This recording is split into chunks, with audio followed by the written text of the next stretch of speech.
Chapitre 41, la foi d'un enfant.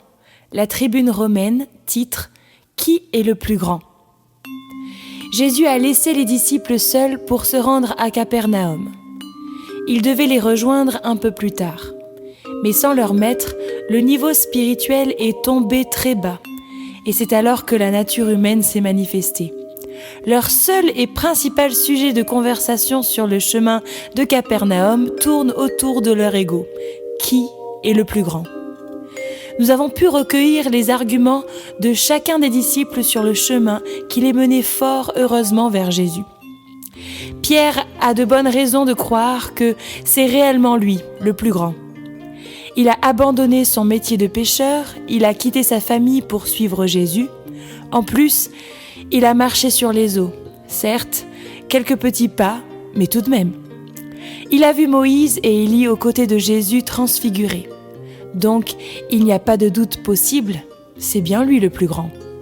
Seulement Jean revendique également ce même droit. Lui aussi a tout abandonné pour Jésus. Il a vu également Élie, Moïse et son maître sur la montagne, et puis il était le plus aimé de Jésus. Donc c'est forcément lui le plus grand. Jacques, fils de Zébédée, prétendait aussi au poste du plus grand. Il avait vu Jésus avec à sa droite Moïse et à sa gauche Élie. Pourquoi alors ne serait-il pas le plus grand ? Même la maman de Jacques et de Jean s'était déplacée pour demander à Jésus que ses fils soient assis à ses côtés dans son royaume. Philippe était probablement le plus grand, mais en taille. Jacques d'Alphée était le plus petit. Matthieu était un financier, il était péager. Il a laissé ses biens pour suivre Jésus. Pourquoi pas lui ? Judas tenait la caisse. C'était le trésorier comptable. Il avait un rôle important. André de Bethsaïda fut le premier converti à suivre Jésus. Thomas était certainement le plus concret, le cartésien du groupe, etc., etc. En fait, chaque disciple avait de bonnes raisons de croire qu'il était le plus grand. Jésus allait les calmer tous en prenant un enfant et en le plaçant devant eux.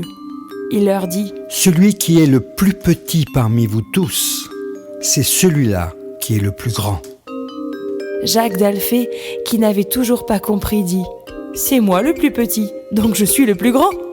C'est par cet exemple concret que les disciples confus comprirent, mais un peu tard, à quel point leur manque d'humilité les avait aveuglés. Chapitre 41. La foi d'un enfant. L'Observatoire de Jérusalem.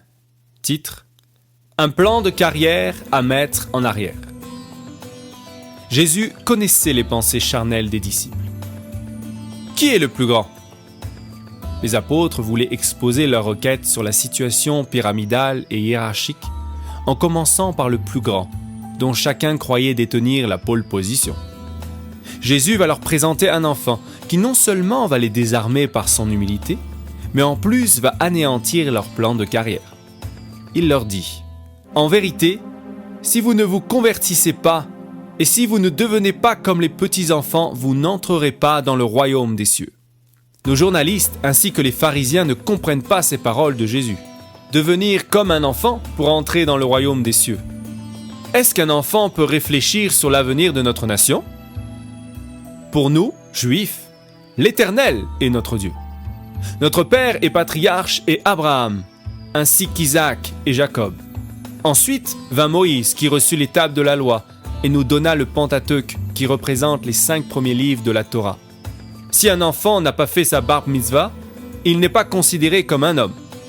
Donc, si nous aimons nos enfants pour ce qu'ils sont, nous n'avons aucune raison de leur ressembler. Nos pharisiens sont aujourd'hui les gardiens de la loi.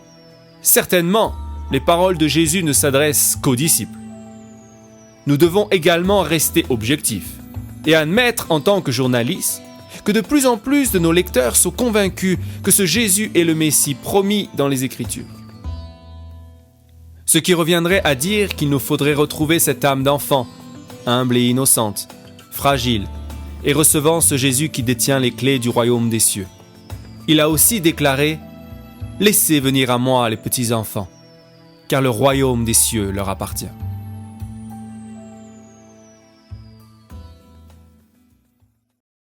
Chapitre 41. La foi d'un enfant. L'étoile du matin. Titre. La foi d'un enfant confond l'orgueil des grands. Qui est donc le plus grand dans le royaume des cieux? Telle est la question posée par les disciples. Peut-être devait-il faire le bilan après 1 ou 2 années passées auprès de Jésus. Ils se sont donc remémoré les débuts, le recrutement. Ils ont pu voir Jésus accomplir des guérisons et des miracles extraordinaires qu'il est impossible de les répertorier. Ils ont vu Jésus marcher sur les eaux, apaiser la tempête, commander aux forces de la nature. Ils ont entendu chaque jour Jésus apporter la parole de Dieu et ils ont été au bénéfice de la révélation des paraboles incompréhensibles au commun des mortels.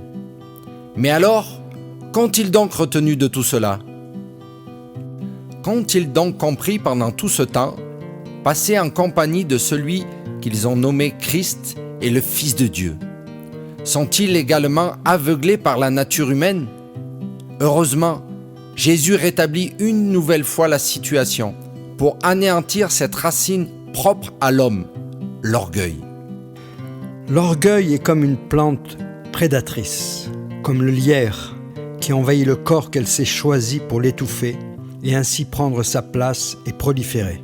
Cette plante a proliféré jusque dans l'esprit des disciples sous forme de pensée, au point que chacun d'eux était convaincu d'être le plus grand, le plus important au regard de Jésus. Jésus va donc chercher un enfant représentant la simplicité et l'humilité pour confondre ses disciples. Quiconque se rendra humble comme ce petit enfant sera le plus grand dans le royaume des cieux. L'enfant, lui, ne réfléchit pas à la manière d'un adulte et n'établit pas des plans, ni sur la comète, ni sur son avenir, mais au contraire, il vit pleinement son présent. L'enfant croit sans chercher à comprendre. La foi d'un enfant confond l'orgueil des grands, des adultes et ici celle des disciples. C'est pourquoi Jésus les met en garde contre le détournement de la foi d'un enfant, ce qu'il considère comme un scandale. L'adulte a besoin de comprendre pour croire. L'enfant croit parce que l'amour est en lui et il croit en Jésus parce que Jésus est amour. C'est ce que Jésus désire pour ses disciples.